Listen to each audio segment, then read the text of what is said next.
October 10th, Konoha was celebrating, shops were open late, fireworks lit the sky, people laughed in the streets as they honored the fourth Hokage for defeating the Ninetales.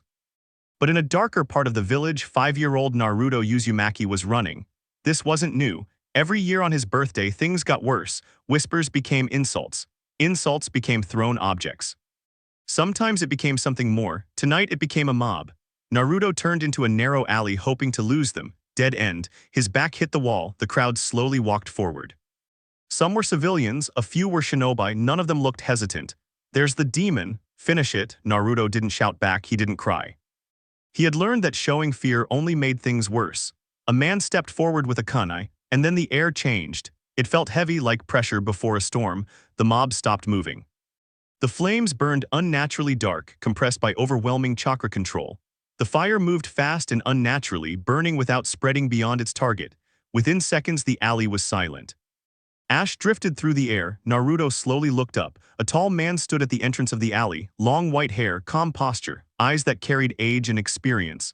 This was Madara Uchiha. Naruto didn't know the name yet, but he felt something different about him, not kindness, not cruelty, something controlled. Madara walked forward and looked at him carefully. "Are you Naruto Uzumaki?" Naruto nodded. Madara glanced at the ashes behind him. "They would have killed you." Naruto didn't respond. Madara studied him for a moment longer. "Do you hate them?" Naruto was surprised by the question. He thought about it. He thought about the shopkeepers who ignored him, the parents who pulled their children away, the stares, the silence. He shook his head. Madara's eyes sharpened slightly. "Why not?" Naruto hesitated. "If I hate them, then I become what they think I am." Madara went quiet. That answer mattered. "Do you want to be strong?" Madara asked. "Yes." "Do you want to change your fate?" Naruto clenched his fists. "Yes." Madara nodded once. "Then come with me, I will train you." Naruto blinked. "Why?" "Because the world you live in is broken," Madara said calmly, "and children like you are proof of it." Naruto frowned. "Broken how?" "Villages pretend to protect people," Madara replied. "But they use children as weapons, they hide truth, they reward loyalty, not justice." Naruto didn't fully understand, but he listened carefully. "They made you carry a monster," Madara continued. "And then blamed you for it." Naruto's expression tightened slightly. "They did not fail you by accident," Madara said. "They failed you by design." That sentence stayed with Naruto. He looked back at the ashes. If this man hadn't appeared, he would be dead. "Will they look for me?" Naruto asked quietly. Madara's eyes shifted. "No." A subtle wave of chakra spread outward. A powerful genjutsu layered itself over the area. Reports would adjust. Memories would blur. No one would question where Naruto went that night. Madara extended his hand. Naruto stared at it. This was dangerous. This was unknown. But this was the first time someone had offered him something real. After a few seconds, he grabbed Madara's hand. Black flames surrounded them. The alley disappeared. They reappeared inside a massive underground structure. It was dimly lit but organized. In the center stood a large statue with closed eyes. Naruto stared at it. Madara walked forward calmly. "You will stay here," he said. "You will train, you will learn how the world truly works." Naruto looked around. "For how long?" 7 years. Naruto's eyes widened slightly. Madara turned to face him fully. "You will not be trained to destroy the world." He paused. "You will be trained to understand it." Naruto swallowed. Madara's voice remained calm. "You will surpass me one day." Naruto blinked. "Stronger than you, if you earn it." Naruto looked down at his small hands. For the first time in his life, he felt like his future wasn't just about surviving the next day. It was about becoming something. That night, Naruto slept in a cold underground base instead of his apartment. He was 5 years old. And the most feared shinobi in history had decided to shape his future. Naruto's training did not begin with powerful techniques or secret clan abilities. It began with exhaustion. On his first morning in the underground hideout, Madara woke him before sunrise and told him to run. There were no explanations and no encouragement, just a command.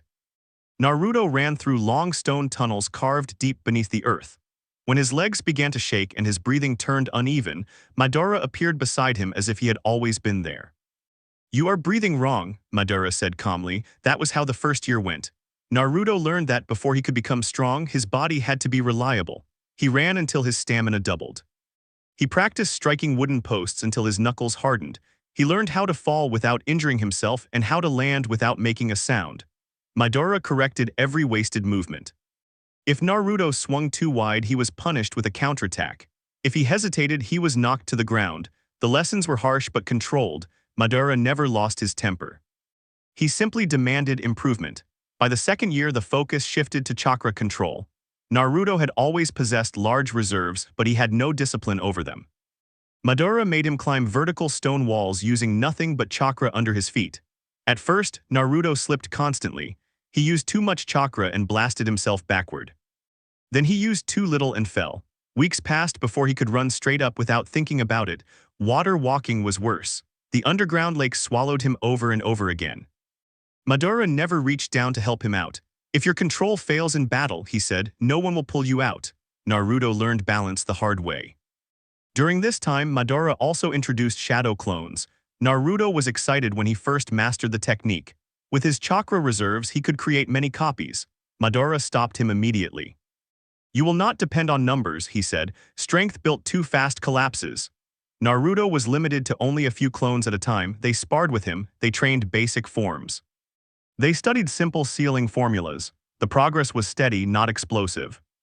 Naruto sometimes wished for faster results, but over time he began to understand that Madara was building something stable, not temporary. In the third year, the lessons became more mental than physical.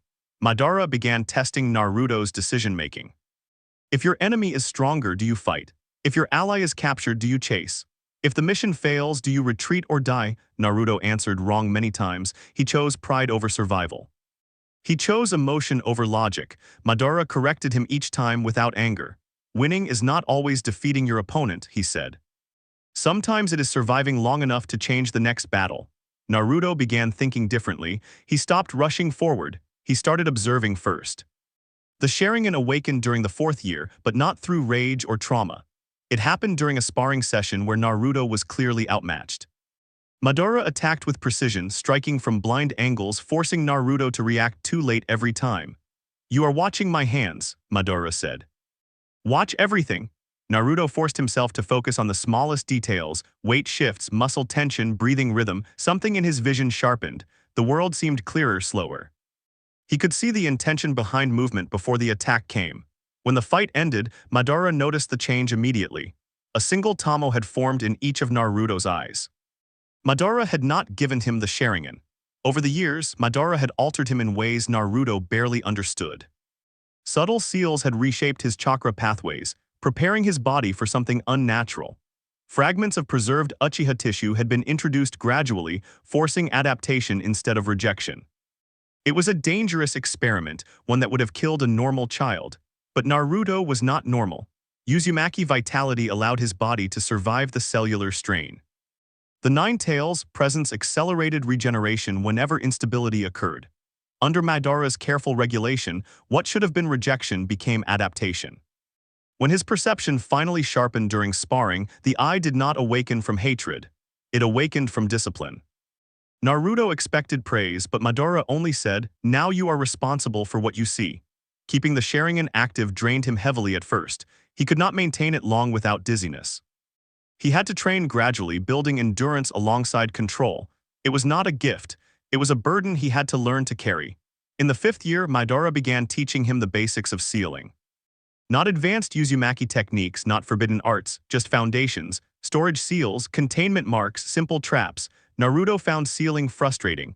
One wrong stroke ruined an entire formula. Unlike Taijutsu, there was no room for improvisation. Power can be forced, Madara said. Sealing requires precision. Naruto improved slowly, but he improved. It was around this time that Madara forced him to confront the Nine Tails directly.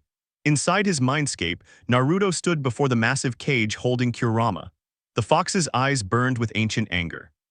So the Uchiha teaches you now, Kurama growled. Naruto didn't respond with defiance. He didn't promise friendship either. I'm not here to control you, he said. I just need to understand you. Kurama laughed, but there was less mockery in it than before. Naruto did not ask for chakra. He did not demand cooperation. He simply acknowledged that they were bound together. It was not trust, but it was no longer pure hostility. By the sixth year, Naruto had grown taller and stronger. His movements were calm. He no longer reacted to every strike emotionally. He conserved energy. He adapted. Madara, however, began to weaken. Naruto noticed it during long sparring sessions. Madara recovered slightly slower. He paused more often. The statue behind him sustained his life, but time was catching up. Madara increased the intensity of training. Wind-nature transformation was introduced. Naruto struggled shaping wind chakra without destabilizing it. At first, his attempts tore apart training targets uncontrollably. Eventually, he learned to form a thin layer of wind around a blade, increasing its cutting power without wasting energy. Madara also spoke more during these final years. The shinobi system rewards obedience, he said one night, not wisdom. Naruto listened. If you become strong without deciding what you stand for, you will simply become another weapon. Those words stayed with him. In the 7th year, as Naruto approached 12, Madara called him to the center of the hideout. You will return to Konoha, he said. Naruto did not argue, he understood. Training in isolation had limits. Real growth required real conflict. There was no dramatic farewell, no long speech. Never worship strength, Madara said quietly. Refine it. Then he sat against the massive statue, closed his eyes, and did not rise again. Naruto stood in silence. He did not scream, he did not collapse. He bowed his head once in respect. Then he began preparing to leave. When Naruto stepped out of the hideout at 12 years old, he was strong, but not invincible. He possessed a solid physical foundation. His chakra control was excellent. His one-tamo Sharingan was stable but limited. His sealing knowledge was basic but useful. His shadow clones were controlled and efficient. His relationship with Kurama was tense but not hostile. He had never fought in a real war. He had never faced multiple enemies trying to kill him at once. He had never tested his beliefs in the real world. He was strong, but he was still human. And now he was walking back into Konoha, not as a desperate child seeking acknowledgement, but as someone observing the system that had once failed him. Naruto did not return to Konoha with an announcement. He walked through the gates quietly. The guards barely recognized him. He had grown taller, leaner, calmer. His expression no longer carried that loud desperation for attention. He greeted them politely and moved on. The village looked the same. The buildings, the streets, the shops. But Naruto didn't look at them the same way anymore. He noticed patrol patterns. He noticed which districts were wealthier. He noticed which civilians still stared at him with unease, even after years had passed. He noticed how quickly people's expressions changed when they realized who he was. He didn't react. He simply observed. Re-enrolling in the academy was simple. The third Hokage studied him for a long moment during their meeting. Hiruzen could sense it immediately. The boy in front of him was different, quieter, controlled. Have you been training? Hiruzen asked carefully. Yes, Naruto replied simply. He didn't elaborate. He returned to classes like nothing had happened. He didn't show off. He didn't answer every question. He let others assume he was still the loud underperformer they remembered. But when taijutsu sparring happened, he adjusted himself just enough to win without looking impressive. When shuriken practice began, he missed 1 out of every 5 throws on purpose. When written exams were handed out, he scored above average but never perfect. He was strong, but he chose to look ordinary. Sasuke Uchiha noticed first. Sasuke had always been observant. During a sparring session, he attacked Naruto expecting an easy victory. Naruto sidestepped without looking rushed. Not flashy, not humiliating, just efficient. Sasuke's eyes narrowed. Something was different. The rivalry didn't begin with shouting or insults. It began with quiet suspicion. Sasuke could feel that Naruto wasn't trying. And that bothered him more than losing ever could. Graduation day arrived. Naruto passed without incident. No dramatic performance, no last-second miracle, just steady competence. Team assignments were announced. Team 7, Naruto Uzumaki, Sasuke Uchiha, Sakura Haruno, and their Jonin instructor Kakashi Hadake. Naruto had read about Kakashi before, former ANBU. Student of the 4th Hokage, a shinobi known for intelligence more than raw power that made him dangerous. The bell test took place the next morning. Kakashi explained the rules lazily, 2 bells. 3 students, 1 hour. Naruto didn't rush forward when it began. Sasuke attacked first, fast and aggressive. Sakura hid to analyze. Naruto disappeared into the trees, not to hide, to observe. He activated his Sharingan briefly, just enough to read Kakashi's rhythm. He turned it off immediately to conserve chakra. Kakashi was reading a book, but Naruto knew better. His stance was relaxed but balanced. His eye moved even when his head didn't. Sasuke attacked again and was countered easily. Naruto waited. He watched how Kakashi moved when pressured. Watched which direction he preferred to dodge. Watched how he guarded the bells instinctively when changing stance. Then Naruto created 2 shadow clones, no more. They attacked from blind angles, not directly. One threw shuriken low to limit movement. The other forced Kakashi to pivot. Naruto himself didn't aim for the bells immediately, he aimed for control. He used wire traps attached to kunai in the trees, not enough to capture Kakashi, but enough to restrict footwork. Kakashi's visible eye narrowed slightly. Naruto adjusted based on reaction speed. He didn't overpower Kakashi, he didn't try to dominate, he created openings through pressure and misdirection. At one point he deliberately exposed himself to draw Kakashi's attention. Sasuke, frustrated but sharp, took the opportunity and attacked simultaneously. For a brief moment Kakashi had to choose which threat to address. That was enough. Naruto slipped behind him and clipped one bell cleanly, not with speed, with timing. Kakashi stepped back, eye focused now, he stopped reading his book. The second bell was taken later through forced teamwork. Naruto subtly directed Sasuke without making it obvious. He gave Sakura simple signals to move at key moments. By the end of the test, Kakashi knew something important. Naruto had never once tried to show off, he had tried to control the battlefield. After the test, Kakashi approached him privately. "You've been trained," Kakashi said casually. Naruto met his gaze. "Yes, by someone who values efficiency." Naruto didn't confirm or deny. Kakashi smiled slightly behind his mask. Interesting. Elsewhere in the shadows beneath the Hokage Tower, another pair of eyes was watching. Danzo Shimura did not rely on emotions. He relied on patterns, reports from academy instructors. Observations from route scouts, the bell test outcome.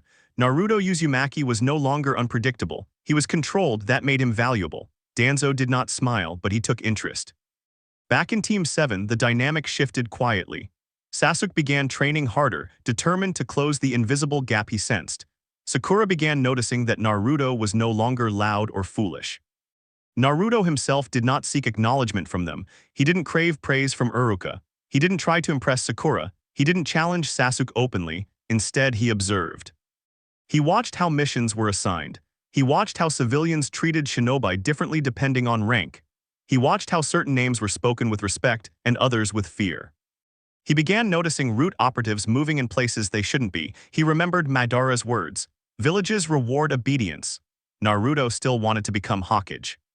But now that goal meant something different. Not approval, not validation, control and change. He wasn't here to be acknowledged anymore. He was here to understand the system. And eventually reshape it. The mission to the Land of Waves was supposed to be simple. A C-rank escort, protect a bridge builder named Tazuna, travel safely, return home. Naruto knew it wouldn't stay simple. From the moment they left the village, he paid attention to small details. The silence of birds, the pattern of footprints on the road.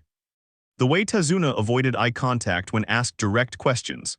When the demon brothers attacked, Naruto reacted fast, but not perfectly. He sensed the killing intent half a second too late. Chains wrapped around Kakashi. The clones shattered him. Naruto froze for just a moment. That moment mattered. Sasuke moved first. He launched a shuriken combination that forced the attackers to reposition. Naruto snapped out of it and countered with wire traps, redirecting the momentum of one of the chained gauntlets. Together, they disabled the attackers. It was clean, but Naruto understood something. He had hesitated. In training, hesitation meant a bruise. Here, it could mean death. Kakashi later revealed the truth about the mission's rank. Tazuna admitted everything. A rogue swordsman from the Hidden Mist was after him. Zabuza Mamachi. Naruto had heard the name before. A silent killer, a battlefield veteran, not someone who fought fairly. The real confrontation came in the mist. The air turned cold and heavy. Visibility dropped until even shapes became uncertain. Kakashi ordered them to protect Tazuna. Naruto activated his Sharingan immediately. Zabuza's killing intent hit like a physical force. It pressed against his lungs and made breathing harder. This wasn't academy sparring. This wasn't strategy games underground. This was a man who had killed dozens without hesitation. The massive blade spun through the air. Kakashi barely blocked it. The clash between Jonin began instantly, but Naruto quickly realized something uncomfortable. He couldn't see everything. The mist disrupted his depth perception. Zabuza's movements were unpredictable and precise. The Sharingan helped, but not enough. When Kakashi was trapped in the water prison, everything collapsed. Naruto reacted fast, but again, not perfectly. He and Sasuke launched a coordinated attack to free Kakashi. It worked, but it left them exposed, and Zabuza turned toward them.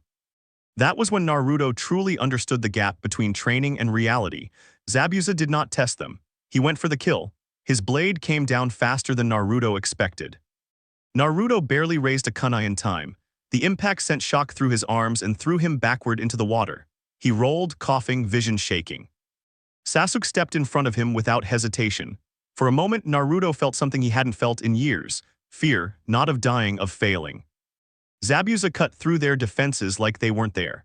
Naruto tried to predict his movement, but Zabuza changed rhythm constantly. He fought like someone who had survived war, not tournaments. Naruto misread one shift. That mistake cost him.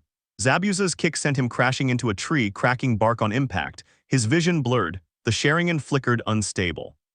Sasuke intercepted the next strike. The blade cut deep into Sasuke's shoulder as he blocked. Blood hit the ground. Naruto's breathing changed. This wasn't controlled sparring. Sasuke had moved to protect him. Zabuza pressed forward, relentless. Sasuke fought back, activating his own Sharingan mid-battle, barely keeping up, but the difference in experience was obvious. Then Haku entered the fight. Senbon needles flew with terrifying precision.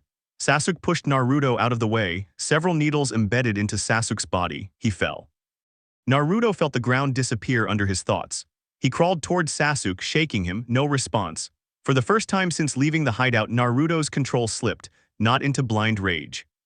Into clarity, he stood slowly. Zabuza mocked him. Another child about to die. Naruto's Sharingan spun. One Tamo became two, two became three. The world slowed further than it ever had before. He could see through the mist now, not perfectly, but enough. He could read Zabuza's shoulders before the swing.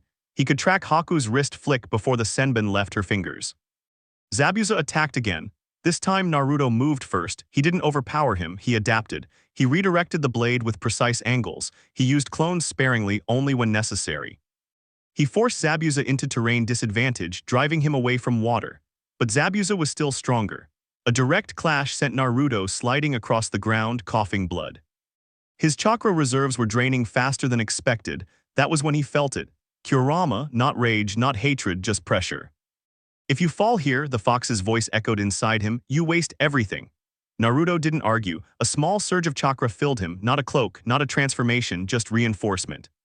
His wounds stopped worsening, his stamina stabilized. His senses sharpened slightly beyond the Sharingan. Naruto re-engaged. This time he wasn't reacting, he was setting the pace. He used a wind-enhanced strike to redirect Zabuza's blade wide. A clone burst from underground, timed perfectly, and wrapped wire around the sword handle. Naruto drove a wind-coated kunai into Zabuza's side, not deep enough to kill, deep enough to end the fight. Zabuza staggered back, but Haku stepped in between them. The ice mirrors formed. Naruto found himself surrounded. This time it wasn't brute strength that saved him, it was adaptation. He focused entirely on reading reflection angles. He calculated mirror positions. He predicted attack vectors. Even so, he couldn't stop every Senbon. Needles pierced his arms, legs, side. Blood stained his clothes. Haku's voice echoed softly through the mirrors. You fight to protect, I fight because I have nothing else.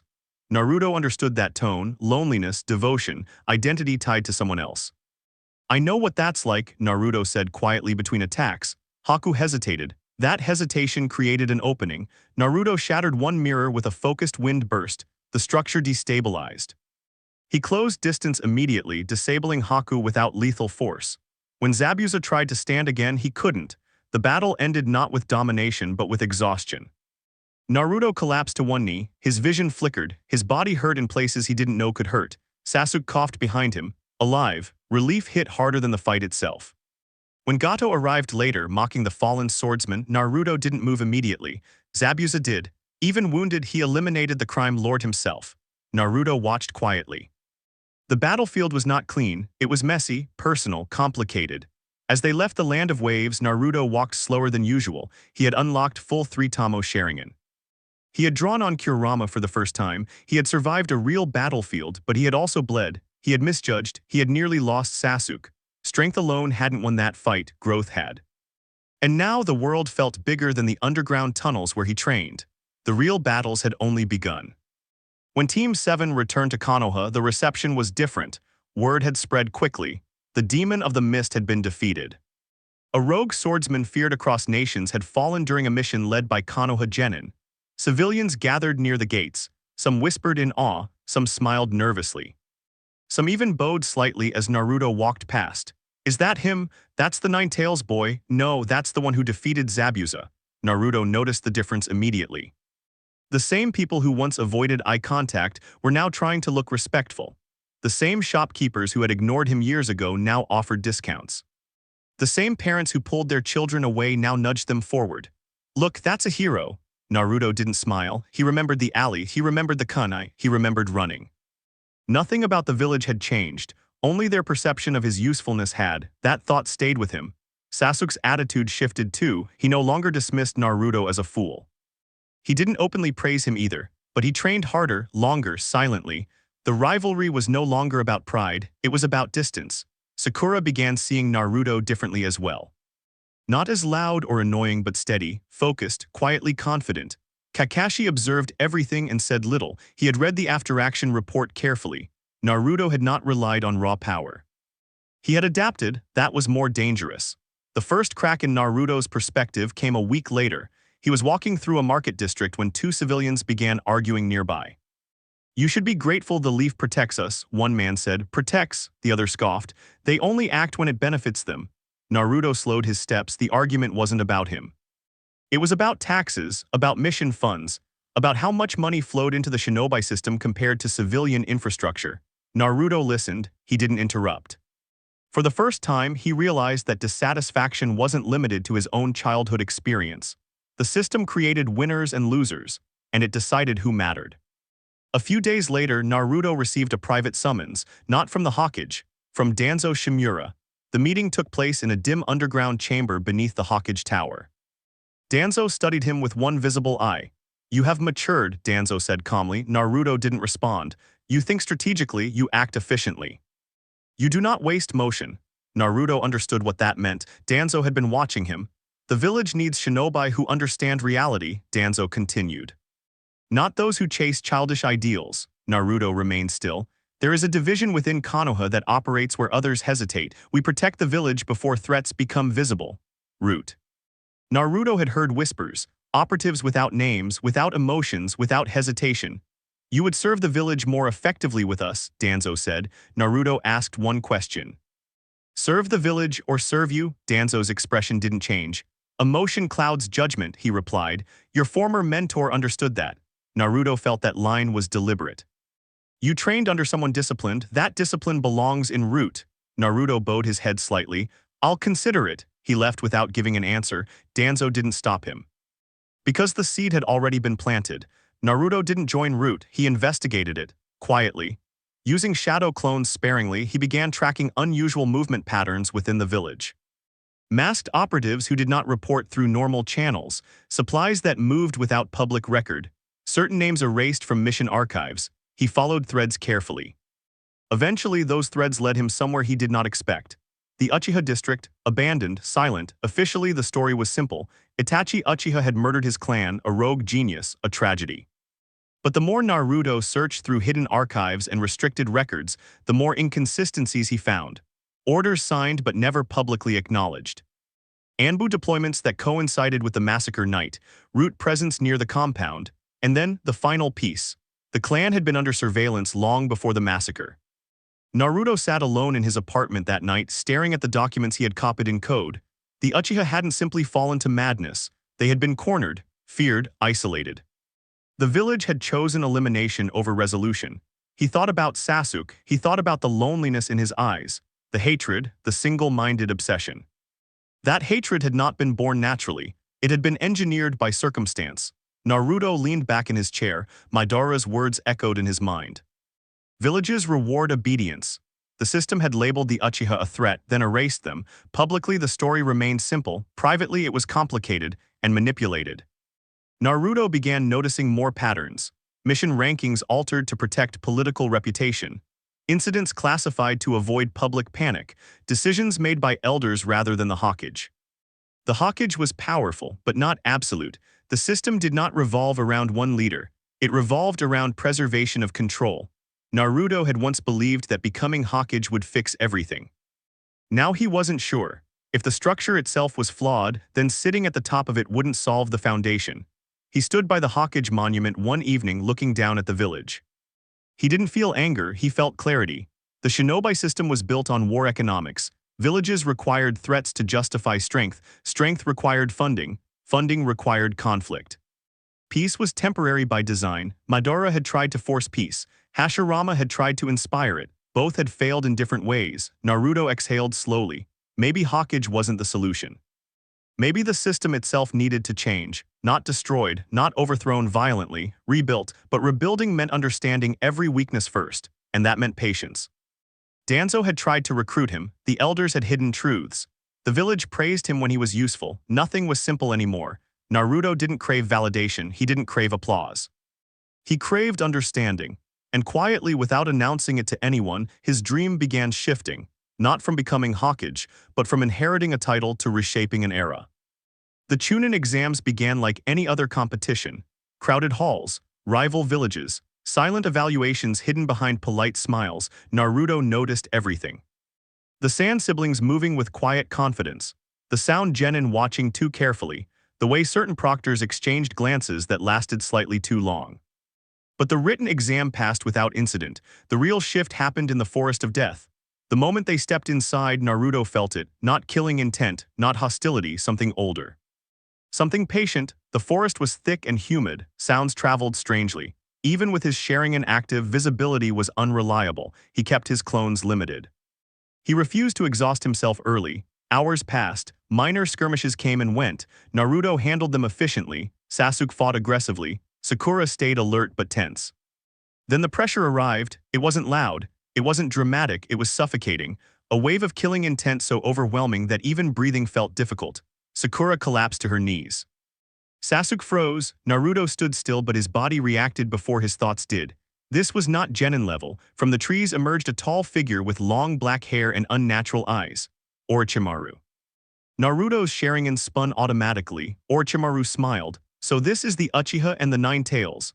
His voice carried amusement. Sasuke tried to attack first, driven by pride. He was swatted aside effortlessly. Orochimaru moved like a serpent, unpredictable, fluid, calm. Naruto stepped in immediately, launching a wind-enhanced strike aimed at Orochimaru's blind angle. Orochimaru blocked with 2 fingers.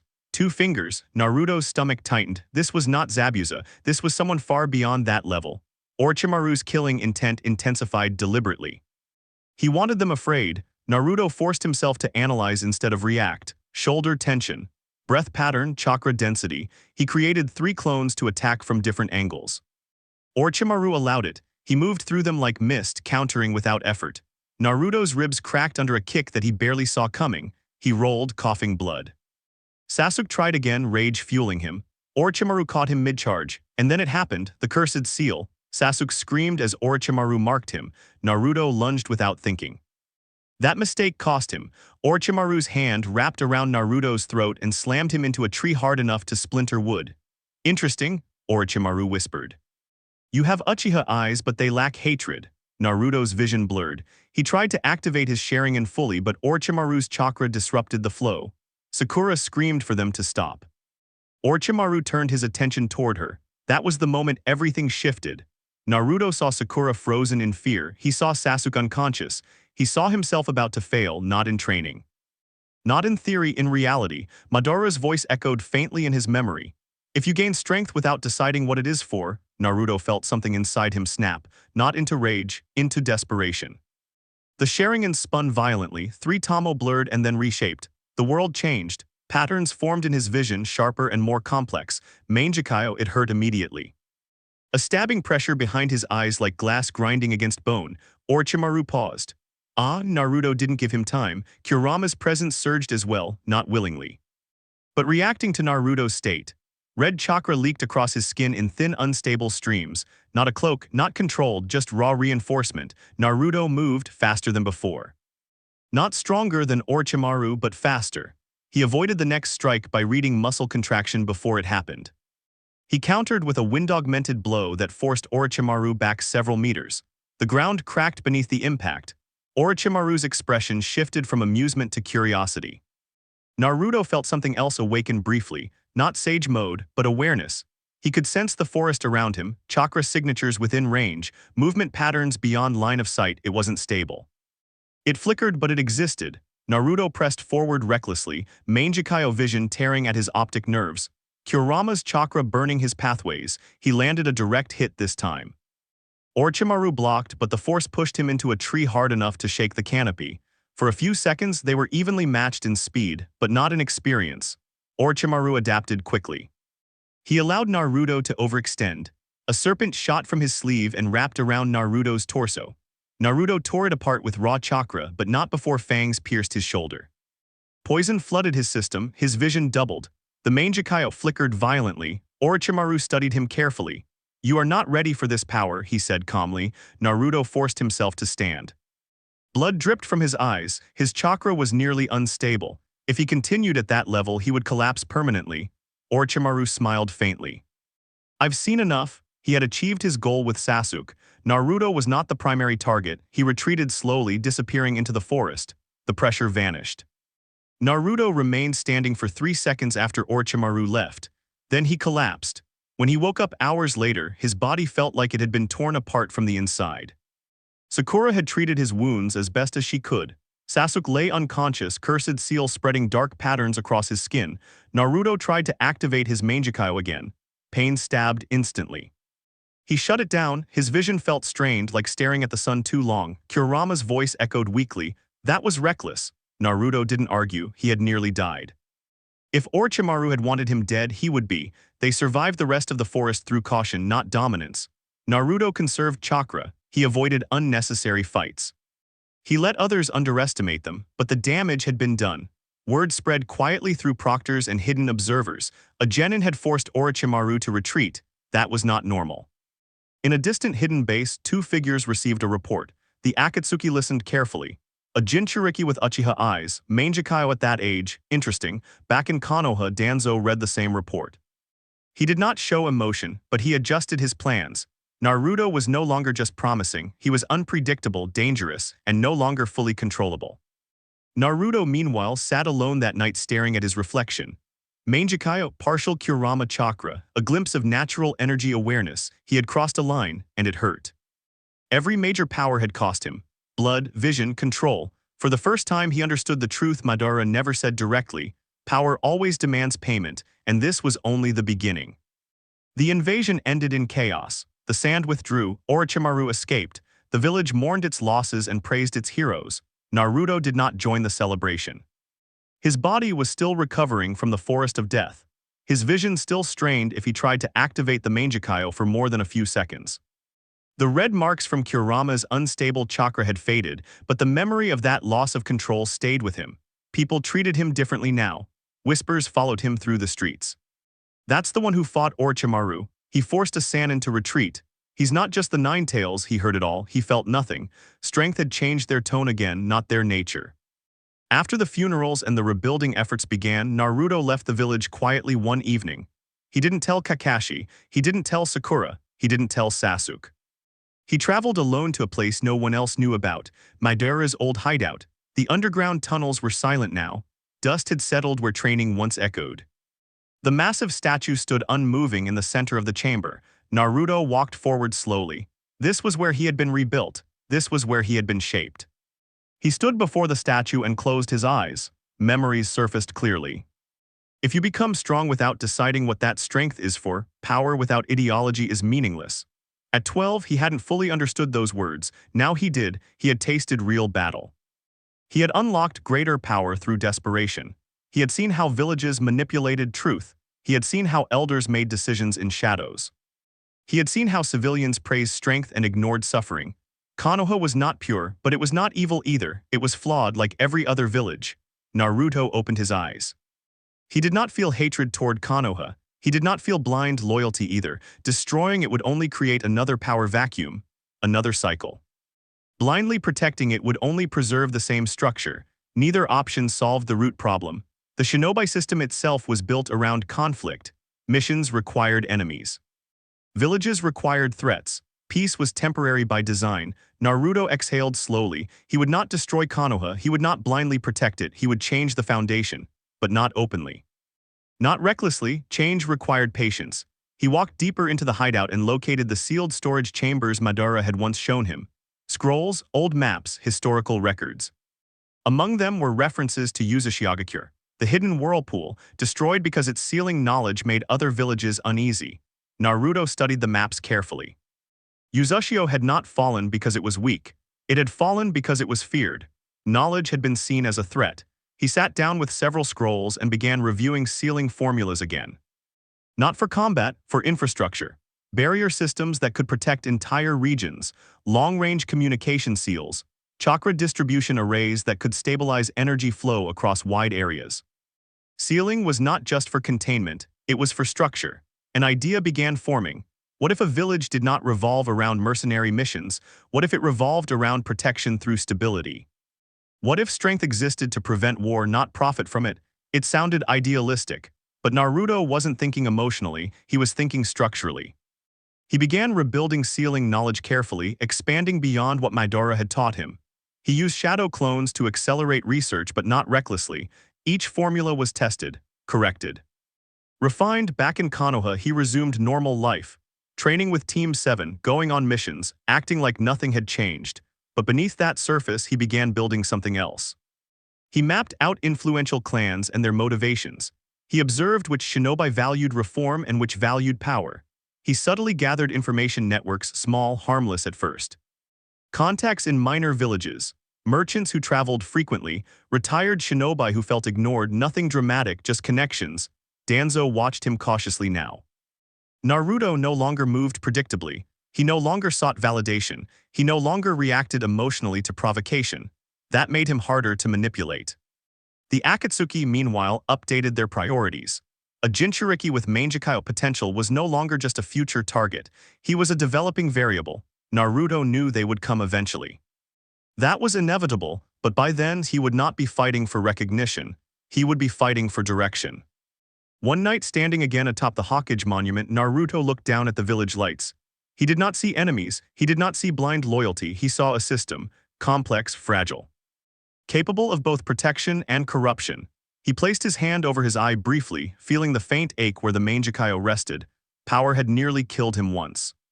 Next time he would not let desperation control it. He would grow stronger, but not for revenge, not for pride, for structure, for redesign, for a future where children were not tools. His dream had evolved. He still wanted to become Hokage, but not to sit at the top, to rebuild what the title stood on. The next era would not be ruled by fear. And it would not be ruled by blind faith. It would be shaped by someone who understood both. Naruto turned away from the monument and walked back into the village quietly. He was no longer just a prodigy. He was no longer just a Jinchuriki. He was becoming something far more dangerous. Someone who understood the system and intended to change it from within. The world did not collapse overnight. It shifted, quietly at first.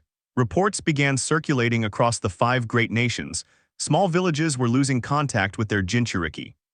Patrol units vanished. Entire teams returned without their targets. Akatsuki had stopped hiding. They were hunting openly now. When the news reached Konoha that the One-Tail had been captured, the room went silent. Gaara of the Sand had been taken. Naruto didn't react loudly. He didn't slam the table or shout promises. He just stood up. "I'm going," he said. The rescue team formed quickly. Kakashi, Sakura, a small support unit. Coordination with the Sand was immediate. The situation was no longer political, it was urgent. Naruto traveled in silence. He remembered Gaara clearly, a boy shaped by isolation, a Jinchuriki who had once chosen hatred, then chosen change. If Akatsuki was collecting them, then this was bigger than revenge. This was strategy. During the journey, Naruto trained constantly, not recklessly, deliberately. He had tasted Sage Mode during the Chunin Exams, but it had been incomplete, unstable. Now, under controlled conditions with shadow clones gathering natural energy at a safe distance, he refined it. He learned the rhythm, not forcing nature's energy into his body, letting it settle, balancing it with his own chakra and Kurama's. The first time he held stable Sage Mode for more than a minute, he felt the difference immediately. Clarity, precision, the world didn't slow down, it sharpened. He could sense movement through the ground, air pressure shifts, hostile intent without sight. It wasn't overwhelming like Mangekyo, it was balanced, that was the key. Mangekyo came next. He could not afford blindness. He practiced activating it only in short bursts, 3 seconds, 5 seconds deactivate, enough to read advanced movements without straining his optic nerves. Each use still hurt slightly, but it no longer felt like glass cutting behind his eyes. Kurama watched all of it. "You are learning restraint," the fox observed. Naruto didn't smirk. "I don't want to lose control again." Kurama was quiet for a moment. When Naruto attempted version 1 cloak training again, the red chakra surfaced differently this time. It no longer burst out violently. It wrapped around him thinly, controlled. Not armor, not rage, just reinforcement. The fox's voice was clearer now. "You are not taking it," Kurama said. "You are asking," Naruto nodded internally. Partnership, not dominance. That difference mattered. They found the Akatsuki hideout at dusk. The air around it felt wrong, heavy, drained. Kakashi signaled caution. Naruto activated Sage Mode immediately. He felt two powerful chakra signatures inside, one sharp and explosive, one deep and overwhelming, Deidara and Sasori or Kasame. It didn't matter, they were elite. The team split carefully. Inside the cavern, Gaara's body lay suspended in the extraction ritual. The One-Tail's chakra was nearly gone. Naruto's jaw tightened. They were too late to prevent the extraction, but not too late to stop the hunters. Deidara was the first to move. Explosions lit the cave walls in blinding flashes. Naruto barely avoided the first blast, using Sage Mode's perception to leap before detonation. He countered with wind-enhanced shuriken, forcing Deidara airborne. "You're the Nine-Tails brat," Deidara grinned. "You look stronger." Naruto didn't respond. He activated Mangekyou for a brief moment, tracking the micro-movements in Deidara's fingers as he molded clay. He predicted the next explosion pattern and intercepted with a precise Rasengan variant infused with wind nature. The blast collided midair. Shockwaves tore through the cavern. Naruto landed hard. He felt the strain immediately. Sage Mode was stable. Mangekyou usage cost him. Kurama's chakra stirred. Deidara shifted tactics, launching multiple clay constructs simultaneously. Naruto couldn't counter all of them conventionally. He made a decision. Red chakra surged around him, version 1 cloak forming cleanly. The cloak did not consume him. It reinforced him. Explosions detonated against the cloak, burning but not breaking it. Naruto pushed forward through the blasts, but Deidara adapted quickly. A larger clay construct formed above. Naruto switched out of cloak instantly to conserve chakra and re-entered Sage Mode midair. He could feel the imbalance creeping in. Too many transitions, too much output. He used shadow clones tactically to redirect Deidara's focus, forcing him to dodge instead of detonate. One clone landed a solid strike. The real Naruto followed with a wind-spiraled Rasengan to Deidara's flank. The hit connected, but not decisively. Deidara retreated upward, bleeding but grinning. "You're dangerous," he admitted. Naruto's breathing was heavier now. Sage Mode flickered slightly. Chakra reserves were dipping faster than expected. He had won the exchanges, but he was paying for every second. Deidara prepared a final explosive construct.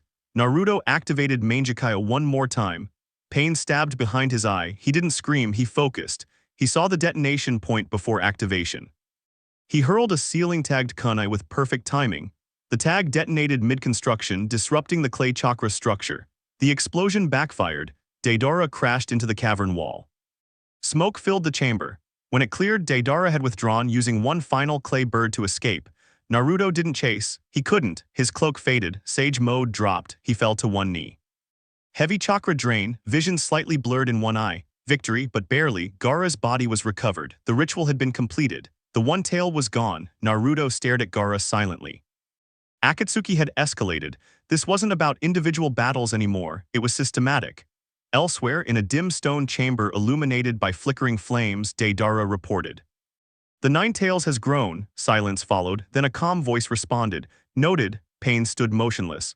"A Jinchuriki who can use sage techniques and Uchiha eyes," Konan observed. Pain's Rinnegan focused slightly. "Then he will be handled personally." The decision was simple. Naruto was no longer a future threat. He was a present variable. Akatsuki adjusted its priorities. Back in Konoha, Naruto recovered slowly. He had stabilized Sage Mode. He had refined Mangekyou. He had controlled Kurama's cloak, but the fight proved something important. He was strong. Yet not untouchable, and the enemy had only begun moving seriously. Naruto stood alone one night, feeling the faint ache behind his eye. "They're coming," Kurama said quietly. Naruto nodded. "The next time," he replied, "I won't just survive." He looked toward the distant horizon. Somewhere beyond it, Pain had begun walking. Naruto was not in the village when Pain arrived. He was deep within the mountains, seated on a flat stone platform surrounded by stillness. 3 shadow clones sat several meters away, gathering natural energy carefully. The air around him felt balanced. Calm, he had almost perfected the transition. No violent surge, no instability, just breath. Then it happened. A shockwave rippled through the air. Even miles away he felt it, not heard, felt, a massive chakra signature descending over Konoha. Cold, controlled, immense, his eyes opened, the clones dispersed automatically, he didn't panic. He stood up and entered Sage mode in a single smooth motion. Perfect balance. He ran. Konoha was already burning when he arrived. Buildings collapsed into smoke and rubble. Craters tore through the streets. Shinobi lay scattered across shattered stone. There was no single battlefield. The invasion was surgical, systematic. The 6 paths of pain moved through the village like separate disasters. One controlled gravity. One summoned monstrous creatures. One absorbed ninjutsu. One tore out souls. One restored the others. One commanded missiles and mechanized destruction. Naruto landed on a ruined rooftop and observed first. He did not charge blindly. He sensed chakra signatures carefully. Kakashi's was faint. Very faint, he moved toward it. He arrived just in time to see the final exchange. Kakashi's lightning blade clashed against Deva Path. Gravity reversed instantly. The force crushed the ground. When the dust settled, Kakashi did not stand back up. Naruto stood there silently. No scream, no denial, just stillness. The village continued collapsing around him. He turned toward the center. Pain waited, the 6 paths gathered. "You are the 9 tails," Deva Path said calmly. Naruto stepped forward. "Yes," Sage mode held steady. The first attack came instantly. Animal Path summoned a massive centipede. Naruto didn't attack the creature. He attacked the summoner. A Rasengan enhanced by natural energy shattered the summoning before it stabilized. Preda Path rushed him, attempting to absorb the next attack. Naruto anticipated it. He feinted with a chakra-based strike, then landed a physical blow reinforced by Sage energy. Preda Path collapsed. He didn't celebrate, he moved. Usura Path launched mechanized missiles from its arms. Naruto used shadow clones to intercept angles, not to overwhelm. He conserved chakra. Each clone had purpose. He shattered Usura Path with a precise wind-enhanced kick to the torso. 3 down, but each elimination cost him energy. Deva Path had not moved yet. Human Path and Naraka Path coordinated. Human Path attempted to grab him. Naruto allowed brief contact, just enough. He sensed the pull of his soul, then countered with a sealing tag hidden in his sleeve, disrupting the connection long enough to break free. He eliminated Human Path next. But Naraka Path revived one of the fallen bodies instantly. Naruto adjusted immediately, priority changed. He targeted Naraka Path first. The battle was not flashy, it was calculation. He destroyed the King of Hell summoning before revival completed. 5 paths reduced. Only Deva Path remained. Naruto's breathing was heavier now, Sage mode was stable. But chakra reserves were thinning. Deva Path finally stepped forward. "You have grown," he said evenly. Gravity distorted around him. Naruto lunged. Shinra Tensei detonated. The blast flattened the street and sent Naruto crashing through multiple structures. He rose slowly. Again, he waited. He observed the 5-second interval between gravitational repulsions. He attacked during the opening. Rasengan connected. Deva Path slid back but did not fall. They exchanged blows, fast, brutal, controlled. Naruto's Sage-enhanced strength allowed him to compete physically, but Deva Path's control of gravity disrupted rhythm constantly. Another Shinra Tensei hit. Naruto crashed into stone again. His Sage mode flickered. Clones gathering natural energy had been destroyed in the earlier shockwave. His time was limited. He pushed forward one last time. He almost reached him, but Chibaku Tensei began forming in the sky. Rubble lifted upward, the ground tore apart. Naruto was pulled toward the forming sphere. He struggled. He used wind bursts. He created clones. It wasn't enough. He was trapped within the growing mass of stone. Pinned, buried, silence filled the spherical prison. Kurama stirred violently. "Give in," the fox growled. "Break it." Red chakra began leaking uncontrollably. Naruto felt the rage rising. The pain, Kakashi's fall, the village in ruins, the temptation was real. If he let go, the seal would weaken. Power would explode outward, the sphere would shatter, but so would control. He closed his eyes. Inside the mental space, Kurama loomed behind bars. "You are hesitating," Kurama said. Naruto looked up calmly. "No," he replied. He remembered the hideout. The statue Madara's voice, "Power without ideology is meaningless." If he broke free in blind rage, he would win the battle. And lose himself, he breathed slowly. "I don't want your power," he said quietly. Kurama's eyes narrowed. "I want your cooperation." Silence followed. For the first time, the fox did not laugh. The rage dissipated, the chakra stabilized, not explosive, focused. The red cloak formed again, but this time it was smooth, layered cleanly over Sage mode, controlled. Naruto opened his eyes. Inside the Chibaku Tensei sphere, he planted his feet. He gathered sage energy. He focused Kurama's chakra precisely. He drove a single concentrated Rasengan upward, not wide, not uncontrolled. Focused, the core destabilized, the sphere cracked, collapsed. Naruto emerged from falling debris cloak stable around him. He landed before Deva Path once more, not screaming, not furious, calm. For the first time, Deva Path stepped back slightly.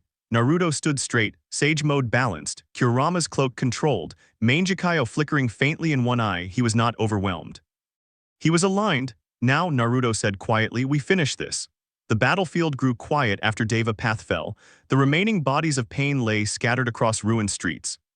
The village was broken. Smoke still rose into the sky. Naruto stood in the center of the destruction, sage mode active, Kurama's cloak fading slowly as he stabilized his breathing. He did not celebrate, he closed his eyes and searched. Through sage sensing, he followed the chakra thread, not the corpses, the source. Far outside the village, hidden within a hollowed stone structure, he found it. A single massive chakra presence, weak but immense. Naruto walked alone, no escort, no witnesses. When he entered the dark chamber, he saw him. Nagato, thin, pale, connected to mechanical apparatus. Rinnegan glowing faintly in dim light. Konan stood nearby but did not attack. Nagato studied Naruto carefully. You defeated my pain, he said calmly. Naruto did not answer immediately, he stepped forward slowly. I defeated the bodies, he replied. Not you, Nagato's expression did not change. You have felt loss, Nagato said. You have seen your village destroyed. Tell me, do you understand now? Naruto met his gaze directly. I understand destruction, he said. I don't accept it. Nagato's voice remained steady. The world understands only pain. When nations suffer enough, they stop fighting. Naruto shook his head slightly. They stop because they're afraid, he replied, not because they've changed. Nagato raised a hand. The ground trembled. The fight began. Nagato did not move from his position. He did not need to. Through the Rinnegan, gravitational force twisted the air around Naruto. Naruto entered sage mode fully again. He did not rush forward, he analyzed. Gravity pulled sharply left. He countered with chakra reinforcement in his legs and pivoted instead of resisting. He closed distance quickly, aiming to interrupt the control rods embedded in Nagato's back, but Nagato anticipated it. A repulsive force blasted Naruto backward. He rolled, activating Manjikayo for a brief moment to read the interval between Shinra Tensei pulses. Pain stabbed behind his eye. He deactivated immediately. He could not afford prolonged use. Nagato extended his hand again. Chakra chains shot forward, manifestations of the outer path. Naruto switched to Kurama cloak for a short burst, using its enhanced durability to absorb the initial impact while cutting through the chains with a wind-infused kunai. He did not stay in cloak. He shifted back to sage mode, control, balance. Nagato's summons erupted from the ground, remnants of the animal path's contracts. Naruto avoided wide-scale destruction. Instead of overpowering them, he used sealing tags mid-motion. Each tag activated on contact, binding summoning contracts and dispersing them instantly. Nagato's eyes narrowed slightly. You rely on precision, he observed. Naruto did not respond. He moved in again. Nagato activated Chibaku Tensei once more, but smaller this time. Naruto anticipated it. He did not let the sphere fully form. Manjikayo activated for 2 seconds. He located the gravitational core. Vision blurred slightly. He hurled a Rasengan enhanced by sage energy and Kurama's chakra in a controlled fusion, not explosive but dense. The core destabilized before reaching critical mass. Naruto staggered slightly after landing. His left eye throbbed heavily now. Nagato increased intensity. The gravitational force slammed Naruto into the ground repeatedly. Bones strained. Blood touched his lips. Kurama growled within him, enough restraint. Naruto ignored it. He slammed a palm against the ground and activated a prepared sealing array he had embedded earlier in his movement pattern. Symbols ignited across the battlefield. The array disrupted chakra flow locally, not permanently, but enough to interfere with precise Rinnegan control. Nagato's gravitational manipulation faltered briefly. That was the opening. Naruto crossed the distance in a single movement. He did not aim for Nagato's life. He aimed for the chakra receivers embedded in his body. One precise strike shattered the first rod. A second strike, enhanced by sage strength, cracked the control apparatus. Nagato attempted one final Shinra Tensei. Naruto activated Kurama cloak for one last burst, absorbing part of the force while pushing forward. He grabbed Nagato's wrist. Manjikayo flickered again, only long enough to predict the next gravitational fluctuation. Then he drove a sealing tag directly onto Nagato's chest. The array activated instantly. It did not destroy the Rinnegan, it suppressed its external projection. The chamber went silent. Nagato exhaled slowly. Naruto released him and stepped back. He did not stand over him. He did not threaten him, he simply stood, breathing heavily, eyes strained, chakra nearly exhausted. "You could kill me," Nagato said quietly. Naruto shook his head. "If I kill you," he replied, "someone else becomes you." Nagato studied him. "You think structure can prevent war?" Naruto nodded once. "Fear delays war, it doesn't end it. Systems built on fear collapse the moment someone stronger appears." Nagato was silent. Naruto continued. "Your answer is temporary peace through overwhelming pain. But when that power fades, the cycle restarts."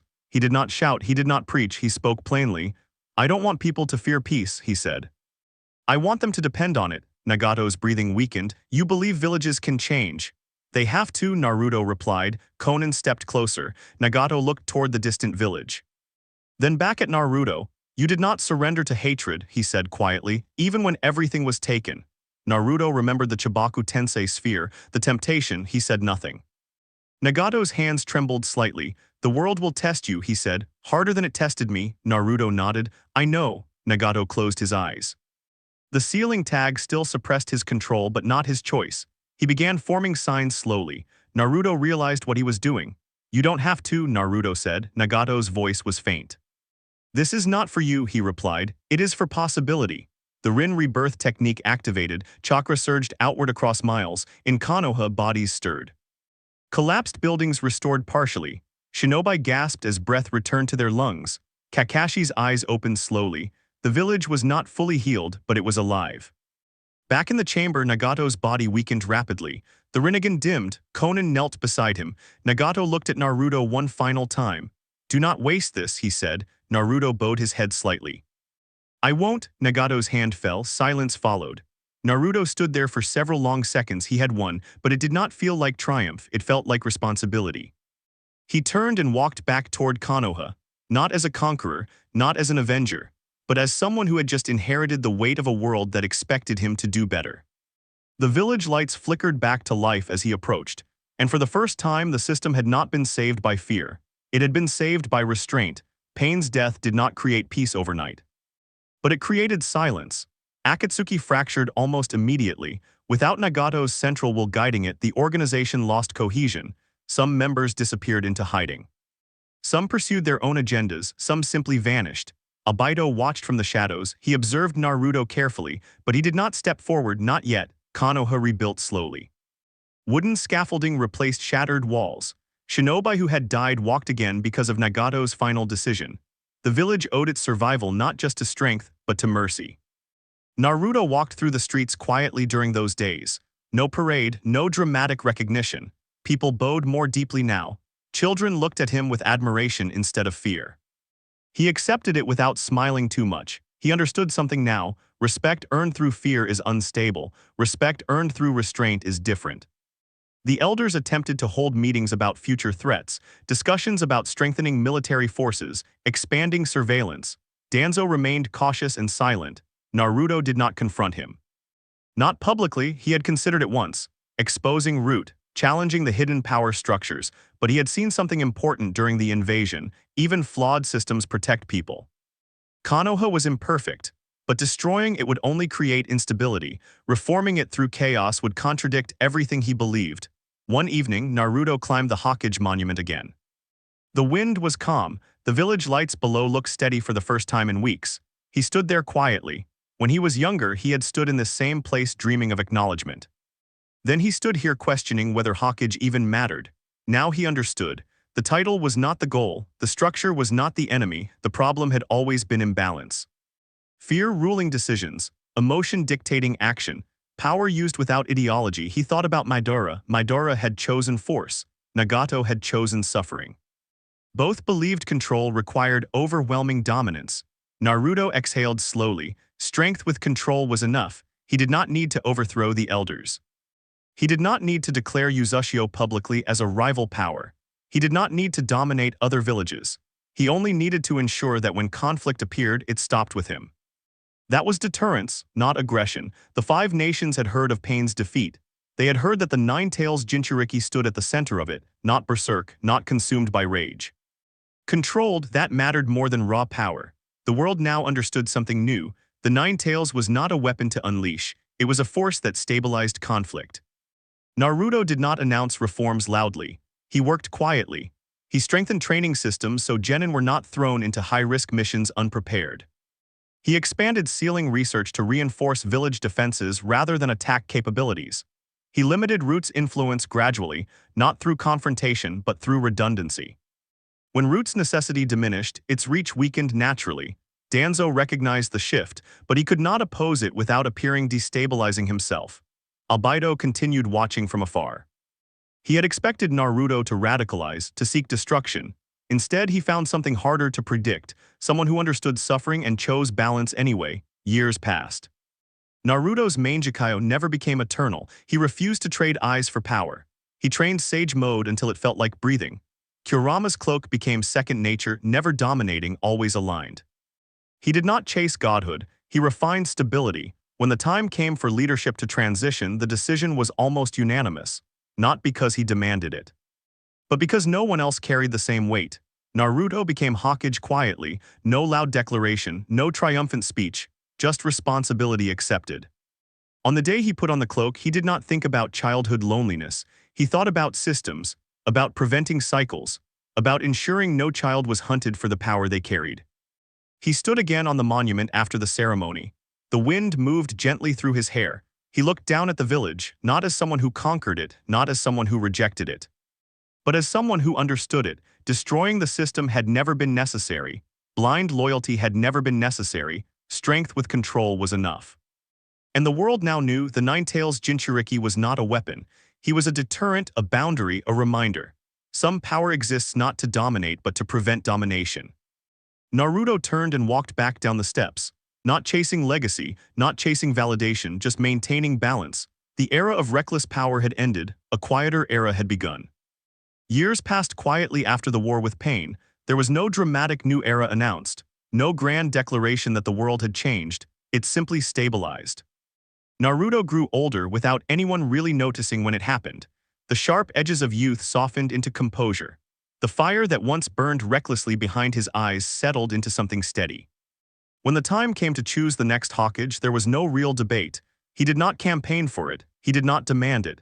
He did not stand before the village and shout about destiny. He accepted it because the village needed someone who understood both power and restraint. Naruto stood in the Hokage office for the first time alone one evening after the ceremony. The room was quiet, papers neatly stacked, reports waiting, responsibilities endless. He placed the hat on the desk and looked out the window over Konoha. He remembered the alley. He remembered the mob. He remembered standing before Madara's statue. He remembered almost losing himself inside the Chibaku Tensei. Each memory felt distant but not erased. He had not become Hokage to be acknowledged. He had not become Hokage to prove anything. He became Hokage because someone had to carry the weight without letting it crush them. Over the years, the changes came gradually. Training systems were rebuilt.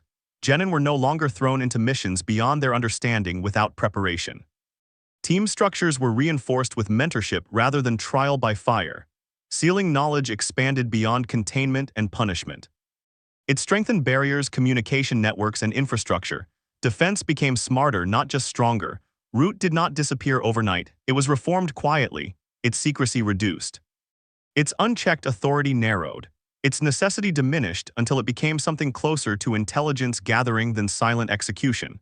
Naruto did not humiliate the elders. He did not overthrow them. He made their harsh methods unnecessary. That was enough. Children born into the village grew up differently. No one whispered about a demon child anymore. Jinchuriki were no longer hidden in shame. They were trained with dignity, protected without isolation. Naruto ensured that no child would run through the streets hunted for something they never chose. He stood once more on the Hokage monument years later, the wind brushing against the cloak resting over his shoulders. The village below looked peaceful not because it was weak but because it was balanced. Other nations watched Konoha carefully, not with fear, with caution. They knew what stood at its center. Not a weapon waiting to be unleashed, but a force that would respond if necessary. Naruto did not chase conflict, but he did not avoid it either. He carried strength without letting it consume him. He had once believed that power meant overwhelming your enemy, then he believed it meant rebuilding the system. Now he understood something simpler. Power meant control, and control meant restraint. He adjusted the Hawkeye hat slightly and allowed himself a small, quiet smile. Not for applause, not for recognition, just because the village below was still standing, and standing well. He did not change the world with rage, he changed it with restraint. Fade to black.